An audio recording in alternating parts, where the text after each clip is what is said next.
Nuevamente un saludo muy especial a nuestros seguidores de nuestros canales.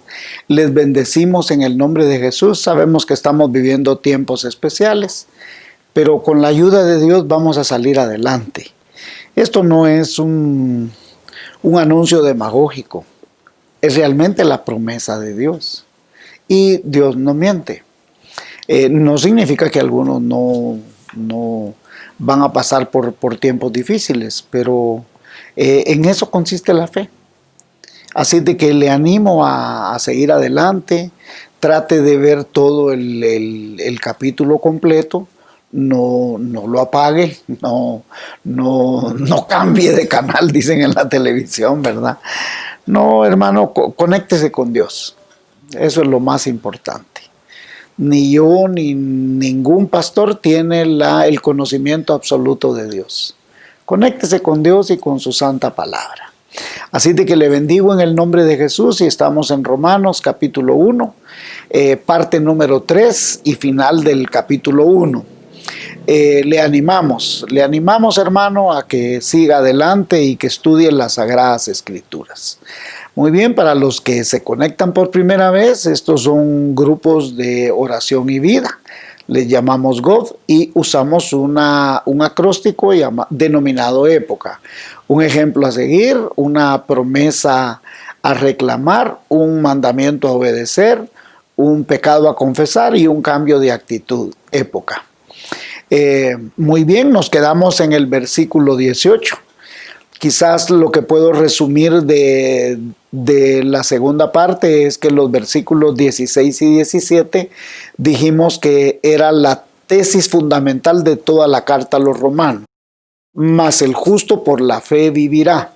Entonces aquí está hablando de que nosotros somos llamados a vivir por la fe.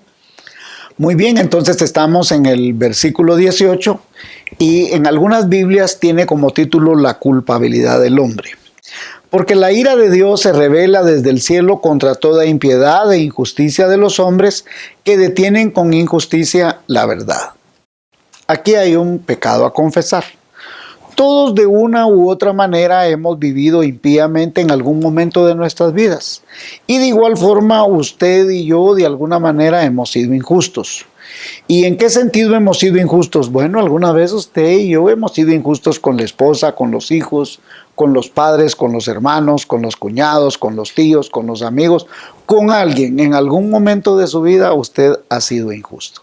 Ahora bien, para entender bien claro esto, porque dice, porque la ira de Dios se revela del cielo contra toda impiedad e injusticia. Todos hemos sido injustos o impíos. Ahora, cuando habla de impiedad, impiedad es el pecado directo contra Dios y la injusticia es el pecado directo contra el hombre. ¿Y de qué está hablando aquí? De detener la verdad, dice. Esta es una actitud pecaminosa. Y mucho más de la era moderna. Siempre ha existido esto de querer detener la verdad, la cual consiste en negar la Biblia y que la Biblia no está vigente, que la Biblia son cosas de antes, que es cosa de viejitos, que por el contrario no le hagas caso a la Biblia. Si tú te sientes bien y eso te hace feliz, hazlo. ¿Por qué debes detenerte si te hace feliz? ¿Por qué debes detenerte si te hace bien? Que la Biblia no tiene por qué meterse en tu vida. Que la Biblia es anticuada, que son cosas que ya pasaron de modas, y eso es prácticamente negar la existencia de Dios, negar la palabra de Dios, negar la verdad de Dios, negar la revelación de Dios. Ahora, es importante afirmar que Pablo está diciendo aquí que la ira de Dios se revela. Desde ahí la importancia de, número uno, no negar el Evangelio y aceptar la verdad del Evangelio. ¿Por qué tenemos que aceptar la verdad del Evangelio? Porque el Evangelio son las buenas nuevas de salvación. ¿Y de qué nos salva? De la ira de Dios. ¿De qué necesito ser yo salvo al final, digamos? Porque dices que usted necesita ser salvo. ¿Salvo de qué? de la ira de Dios. Entonces la Biblia lo que está diciendo es que está revelando que están los justos juicios de Dios y la justa ira de Dios. ¿Y qué es lo que Pablo quiere decir al final? Que el justo por la fe vivirá, que por la fe nosotros podemos ser salvos. ¿Salvos de qué? De la ira de Dios. ¿Y cómo puedo ser salvo yo si yo niego la verdad que es la palabra de Dios? Por eso es que Pablo está diciendo que la injusticia y la impiedad de los hombres detienen con injusticia la verdad. ¿Y cuál es la verdad? El Evangelio.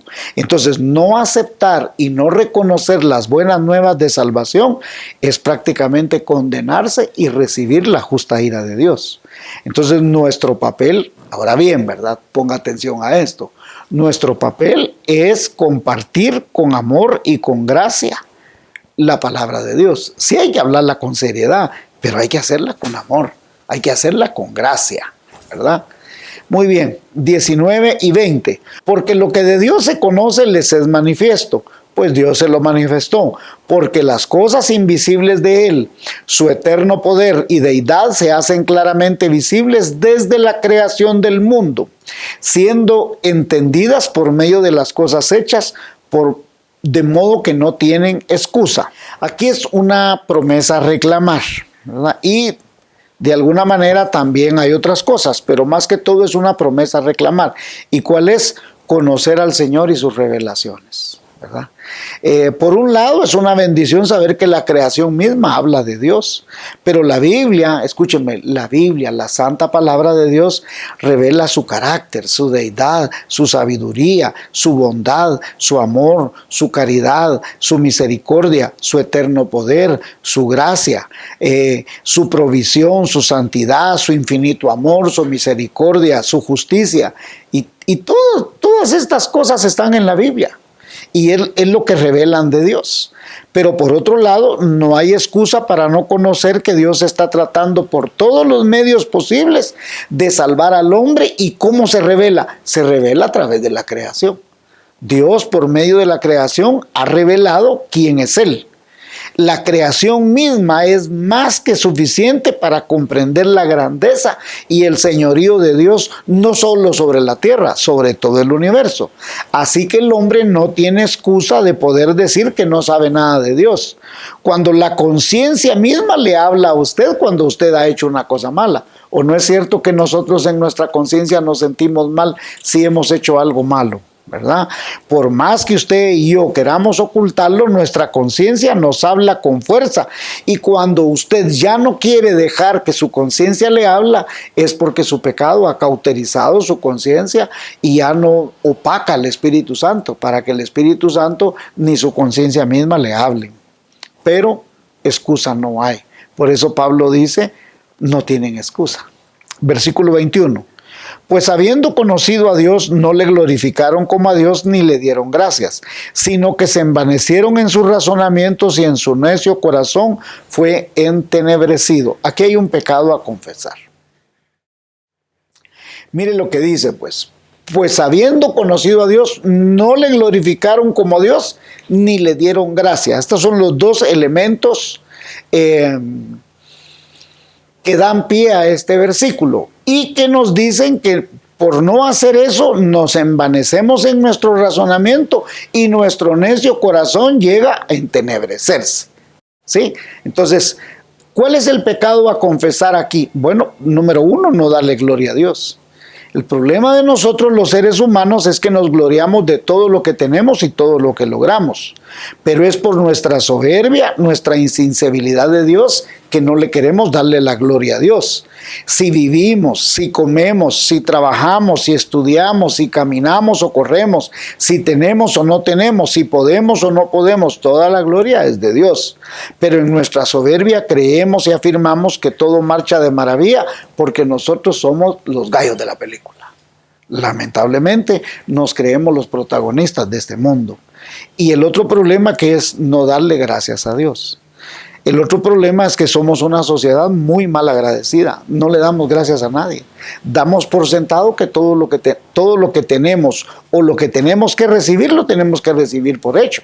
Por ejemplo, en la casa misma usted recibe luz, agua, techo, internet, comida, y usted no le agradece a nadie. Mire, ¿cuánta gente se sube al bus y en vez de decirle muchas gracias, señor chofer, hasta cara le hacen al piloto? Creen que es una obligación, que el gobierno tiene que poner buses. Usted y yo, lamentablemente, somos una sociedad muy malagradecida. Le voy a hacer una pregunta tan sencilla. Cuando usted se baña, ¿le da gracias a Dios que tiene agua para bañarse? Porque créame que hay un montón de gente que o se guacalea o tiene que ir a un río de aguas negras. Mire, el mismo Ministerio de Medio Ambiente dijo que todos los ríos en Guatemala ya estaban contaminados. ¿Y qué le da a entender eso? Y usted que se baña con agüita cloradita en su casa no le da gracias a Dios ni a nadie. ¿Es agradecido usted, por ejemplo, con su comida? ¿O usted ya ha llegado a envanecerse pensando que por obligación usted tiene que tener comida? Entonces, cuando nuestro corazón no tiene, primero no le da gloria a Dios. Si usted es inteligente, si usted es sabio, si usted tiene, si usted no tiene. Segundo, no le da gracias a Dios. Y la tercera cosa, entonces, es que nuestro corazón se empieza a envanecer. Nuestro corazón, después de envanecerse, se llega a entenebrecer. Y entonces es todo un proceso. Número uno, no darle gloria a Dios. Luego, no agradecer. Tercero, envanecerse. Y luego, entenebrecerse. Porque entras en una necedad. Entonces, lo que Pablo nos está tratando de decir aquí es que nosotros tenemos que ser agradecidos. Pablo en las cartas paulinas dice, dad gracias en todo. ¿Y eso qué significa? Hasta por no tener tiene que ser agradecido uno. ¿Por qué? Porque Dios en su justa sabiduría, en su justo conocimiento, Él sabe por qué no tenemos muchas veces. A veces no tener es bueno. Mi abuelita tuya tenía un dicho muy sabio que decía, lo que no tengo no me hace falta. Pero muchas veces nosotros estamos pensando en lo que no tenemos, en vez de estar agradecidos con lo que sí tiene. Si muchas veces, por ejemplo, hay gente que, es que él como tiene, sí, pero vive enfermo de lo que tiene. Entonces a veces nosotros no entendemos que Dios es justo. Dios no se equivoca, así que lo que tenemos, lo tenemos en la infinita sabiduría de Dios, y si no lo tenemos, no lo tenemos en la justa y divina sabiduría de Dios. Por lo cual nosotros deberíamos estar agradecidos, no estar soberbios ni insensibles a las cosas de Dios. 22. Profesando ser sabios se hicieron necios. Aquí hay una actitud a cambiar. El creer que somos sabios y que nuestras acciones, decisiones son las correctas. Ojo, por nuestra soberbia no nos damos cuenta que la gran mayoría de veces, muchas veces tomamos decisiones que no son sabias. Por el contrario, son malas. Vivimos fallando, porque si fuéramos sabios no nos meteríamos en tantos problemas. Si usted y yo fuéramos sabios, no nos meteríamos en tantas situaciones complicadas. Debemos comprender que realmente no somos sabios, ¿verdad? ¿Y cuál es el mayor problema? Por supuesto que esa falta de sabiduría trae necedad, y la necedad trae ruina. El fracaso viene en nuestra vida porque nosotros estamos enfrascados en una gran necedad. El necio cree tener la razón y muere en su rabia, porque por su necedad que dicen, no, esto es así, punto. Y entonces, ¿qué es lo que pasa? Trae destrucción, pobreza y fracaso. Y la mayor falta de sabiduría es rechazar todo lo que viene de Dios. Muchas veces el consejo de una persona dice, no me diga nada. Es que todo el mundo me ataca. No, Dios quiere en su santa sabiduría darle consejos a usted. Y Dios muchas veces va a usar circunstancias, la misma palabra, un amigo, un mensaje, una canción, un himno, para hablarle a usted. Entonces, profesando ser sabios, se hicieron necios, dice Pablo. 23.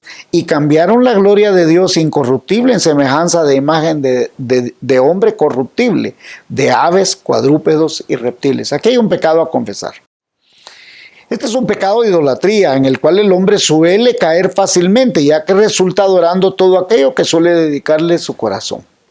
Cuando una persona resulta ser un seguidor de una estrella de fútbol, de béisbol, de cine, y por qué no decir hasta de pornografía. Y hoy le llaman, miren, permítame decirle que mucha gente le llama a algunas personas que sí, influencer, dice. Imagínense. O sea que hay una persona que influencia mi vida en ideas, en tomas de decisiones, en modas. Ese es un Dios. Toda persona que tiene una influencia poderosa sobre usted es prácticamente su Dios. Si el Dios de uno debería ser Jesucristo, Jesucristo y la santa palabra de Dios debería ser la mayor influencia de uno, ¿verdad? Escuche esto y le parecerá ridículo, pero hay gente que le da ataque cardíaco si su equipo de fútbol pierde, imagínense. Y usted me dirá, pero es que eso es ridículo, pero es cierto. Y oiga esto, conozco gente que si su equipo famoso del municipal o el comunicaciones pierde, no comen usted. Se desmayan, se tiran al suelo. No comen por 2, 3 días. ¿Y por qué? Pues usted me dirá, pero ese es ridículo. Sí, pero es la verdad. Porque hombres cambiaron la gloria de Dios por gloria de hombres corruptibles, dice. ¿Qué es un ídolo? Todo aquello que ocupe el lugar que a Dios le corresponde, eso es un ídolo. Todo aquello a lo cual usted le dedica más tiempo, más amor, más atención, más cuidado, ese es su Diosito.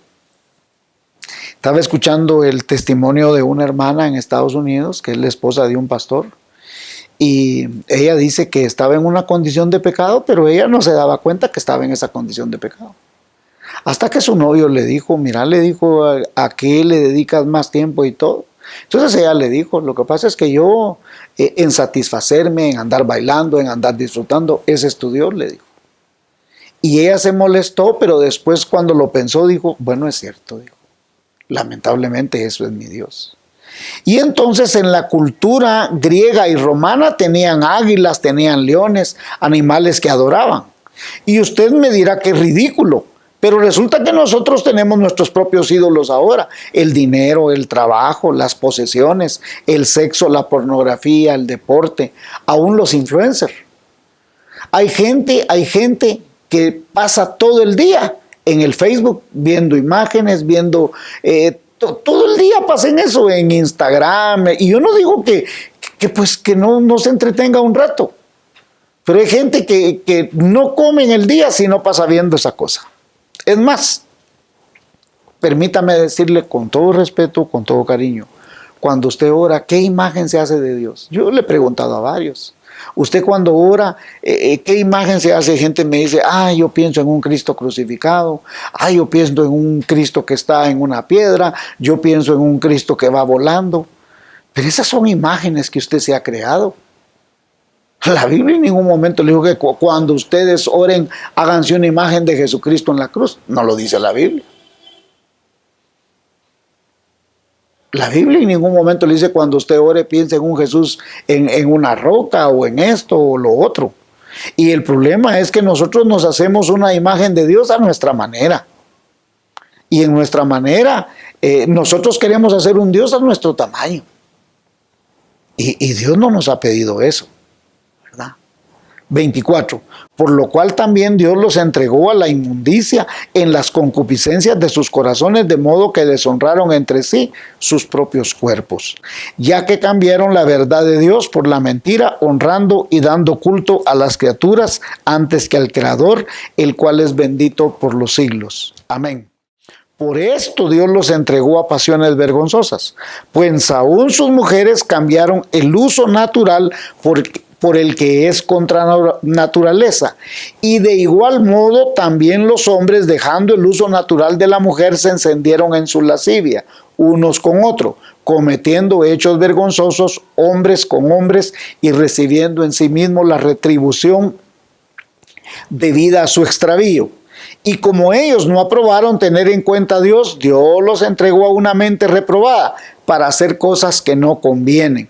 Y estando atestados de toda injusticia, fornicación, perversidad, avaricia, maldad, llenos de envidia, homicidios, contiendas, engaños y malignidades, murmuradores, detractores, aborrecedores de Dios, injuriosos, soberbios, altivos, inventores de males, desobedientes a los padres, necios, desleales, sin afecto natural, implacables, sin misericordia, quienes habiendo entendido el juicio de Dios, que los que practican tales cosas son dignos de muerte. No solo las hacen, sino que también se complacen con las que la practican. Ahora, todo este listado que Pablo nos está dando desde el versículo 24 al 32 es como consecuencia de no tomar en serio a Dios, de hacernos un Dios de quien no es Dios. Ahora, aquí está lo interesante. Por supuesto que son pecados a confesar, ¿verdad? Y acá nos encontramos con una lista enorme de pecados que realmente, para bien o para mal, todos los hemos cometido, ¿verdad? Y el problema es que siendo cristianos muchas veces caemos lamentablemente no solo una vez en este tipo de problemas, sino que ya como cristianos seguimos pecando en algunas de estas cosas que están aquí. El otro problema es tratar algunos pecados con un nivel más fuerte que otros, pero Pablo los pone a todos en la misma lista. Mire pues, por ejemplo, lo primero que menciona es el homosexualismo y el lesbianismo. Aquí solo dice hombres con hombres y mujeres con mujeres, ¿verdad?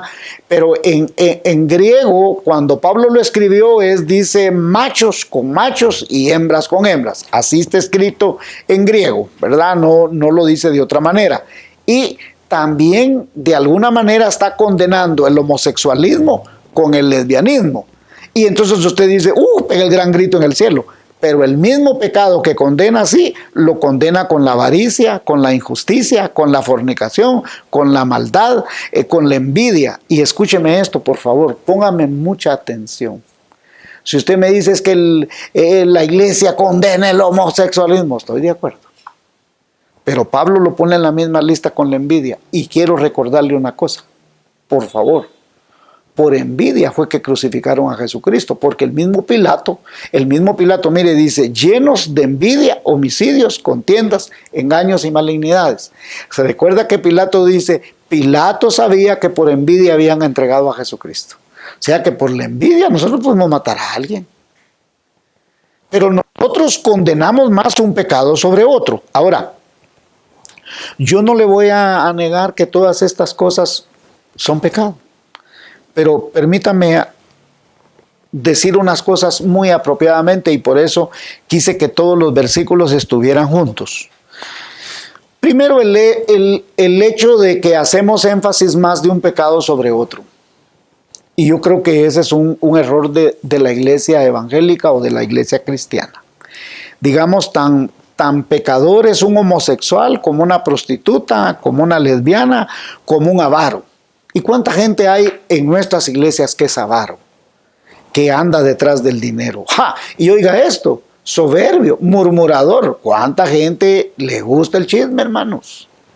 ¿Cuánta gente que es cristiana agarra el Facebook solo para estarle viendo la cara a todos los hermanos y mira con quién anda, mira dónde comió, mira dónde, ya viste con quién anda ya viste cómo se viste todos. En las iglesias hay gente que es, ¿y qué decir de desleal, hermanos? El pecado de la deslealtad es algo que a Dios no le gusta. Mire, si Judas por desleal fue a vender al Señor. ¿Ah? Y a veces nosotros, entre usted y yo, ¿cuántas veces? Es que ese Judas, qué bárbaro.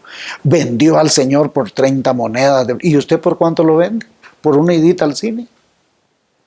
¿Por una idita con un muchacho? ¿Con una muchacha? Es que Pedro negó al Señor. ¿Y usted por cuánto lo niega, hermano? Si aquí todos estamos cortados con la misma tijera. Y el otro gran problema, hermanos, es que nosotros como cristianos, muchas veces cuando el pecado no tiene nombre, nosotros le ponemos el dedo, lo condenamos, y ya voy a explicar eso, ¿verdad? Porque cuando el pecado tiene nombre, ahí se cambia la cosa, ¿verdad? Pero tan pecador es una persona como otra. Ahora, hay pecados que nosotros los tomamos como normales y otros los tomamos como sobrenaturales.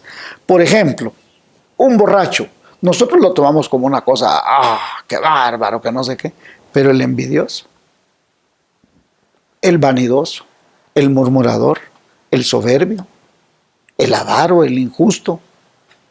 Todos estos pecados en la lista están en el mismo nivel, hermanos. ¿Ah? Y por otro lado, permítame ilustrarle con mucho amor varias cosas. Las iglesias, es cierto, condenan más el homosexualismo, el lesbianismo que ninguna otra cosa. Pero cuando el pecado tiene nombre, entonces ya nosotros cambiamos de actitud. Y permítame contarle algunas historias. Mire, pues, en nuestra iglesia hace unos años vino un señor y de Centroamérica, no voy a decir el lugar, pero él vino de un país de Centroamérica. Y él me dijo, pastor, me dijo, yo vengo huyendo de mi país, me dijo. Y más que de mi país, de mi familia, me dijo, de mi vecindario. ¿Y por qué? Le dije, porque yo tengo SIDA, me dijo. Yo no le pregunté por qué tenía SIDA, ni cómo lo adquirió, ni nada. Yo no le pregunté nada de eso. Bueno, le dije yo, mira, yo conozco un Dios que sana, le dije. Y si Dios te sana, te dará una nueva oportunidad a ti, y así es de que confía en Él y Él te puede ayudar y te puede bendecir. No se la hago largo, cada domingo Él venía conmigo para que yo orara por Él. Y más o menos como en 2003, por un ministerio que nosotros abrimos en el 2001, abrimos un laboratorio clínico. Y él me decía, pastor, ¿será que usted no me regala una prueba si yo tengo SIDA? Son caras, en ese tiempo eran caras hacer una prueba si alguien tenía SIDA. Y le soy honesto, yo le regalaba las pruebas a él. Y además eran las primeras pruebas que nosotros hacíamos aquí, entonces a mí me convenía aprender cómo era que se hacían. Y entonces efectivamente salía que él tenía SIDA, efectivamente. Y yo creo que Dios lo permitió para que se viera claramente el milagro, porque cada domingo, únjame por favor, me decía, ore por mí, y yo oraba por él. Y cada cierto tiempo yo le hacía la prueba de SIDA, y en eso resultó que empezaron a bajar los resultados, hasta que llegó un momento en que él estaba completamente sano. Él me dijo, me voy a regresar a mi país. Mira, le dije yo, antes de que te vayas a tu país, quiero recordarte lo siguiente, le dije. No juegues con Dios, le dije. Porque si Dios te sanó, Dios lo ha hecho por algo. ¿Y por qué le saco esta historia? Porque unos años atrás, una señora que era, pero amiga de mi mamá, amigaza con mi mamá, ella se llamaba Carmen Aldana, ya falleció. Y esta hermana, porque era hermana en Cristo, yo me convertí en la misma iglesia que ella, Carmen Aldana, llegó allá a Zacapa, de donde es toda mi familia. Llegó un muchacho que había venido de San Francisco enfermo con SIDA. Y él me dijo, yo le ruego que ore por él, me dijo. Yo sé, me dijo, que usted ora por los enfermos. Y no se la hago largo, Dios sanó a este muchacho de SIDA. Y recuerdo que hablé con él porque yo fui al hospital de Zacapa, él ya estaba muy grave, y ahí oré, lo ungí con aceite y Dios lo sanó, lo levantó de la cama. Pero una cosa le advertí, no vayas a caer en esa cosa otra vez, le dije. No, me dijo, ¿cómo va a creer? No se la hago largo, al año él ya otra vez había andado en las andadas y no duró mucho. Después de que Dios lo había sanado y le dieron de alta en el hospital regional de Zacapa, él vuelve a caer en las andadas y al tiempo él vuelve a caer, pero esta vez fue fulminante, murió de una vez. Por eso cuando yo le hablé a este hermano de Centroamérica, yo le conté la historia. No, me dijo, yo me regreso a mi país para darle gloria a Dios, me dijo. Yo entiendo que no debo caer en esto. Ahora, mire pues, ¿por qué le hablo estas cosas tan clara, tan llana y directamente? Porque cuando Pablo le escribe esta carta a los romanos, él está en Corinto.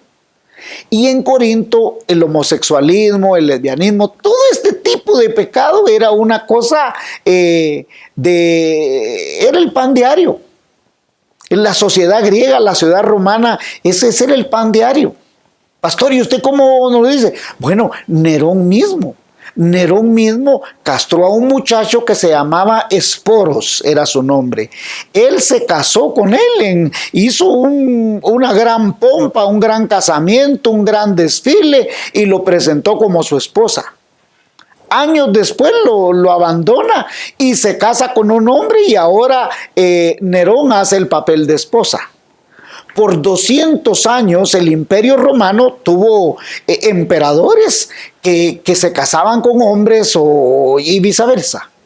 Pero esa cosa era el pan diario. O sea, Pablo no le está escribiendo a una sociedad que está contrario al pensamiento de Pablo. Ahora, nosotros es fácil condenar a Nerón, condenar a cualquiera.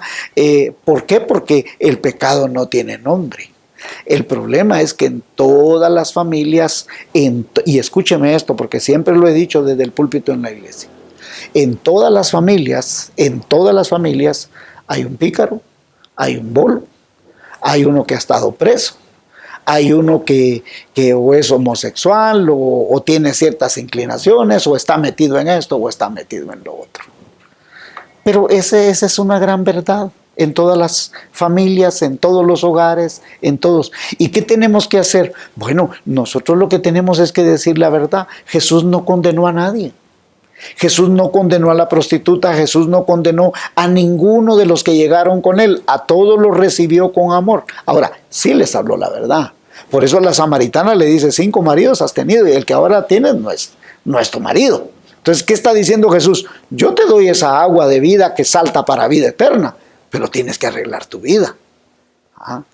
¿Y por qué cuando el pecado tiene nombre no nos gusta? Porque aquí voy a la última historia y con esto voy a terminar. Algunos o la gran mayoría de los miembros de nuestra iglesia saben que en nuestra iglesia hay un colegio. Y ahí tuvimos una maestra hace muchísimos años. Y ella tenía una hija. Y un día la hermana decidió que se iba para otra iglesia, pero su hija no se quiso ir de la iglesia. Dijo, no, a mí me encanta esta iglesia, yo no me voy, aunque mi mamá se quiera ir. Y la mamá se fue para otra iglesia. Y entonces un día la encontré en la calle y me dijo, ¿qué tal, hermano? ¿Cómo está la iglesia? Dicen que está bien bonita porque mi hija me cuenta que bien agradable, bien especial siempre, todo bien bonito y que están creciendo. Sí, más o menos, hermana, ahí vamos, le dije yo. Y entonces me dijo, fíjese, me dijo que en la iglesia nuestra han empezado a llegar homosexuales, me dijo. Ah, bueno, le digo yo, ¿y cómo los están atendiendo? Le dije yo. Pues bien, hermano, me dijo que el pastor allá les tiene una norma, me dijo. Si en 3 semanas no se componen, los saca para la calle, me dijo.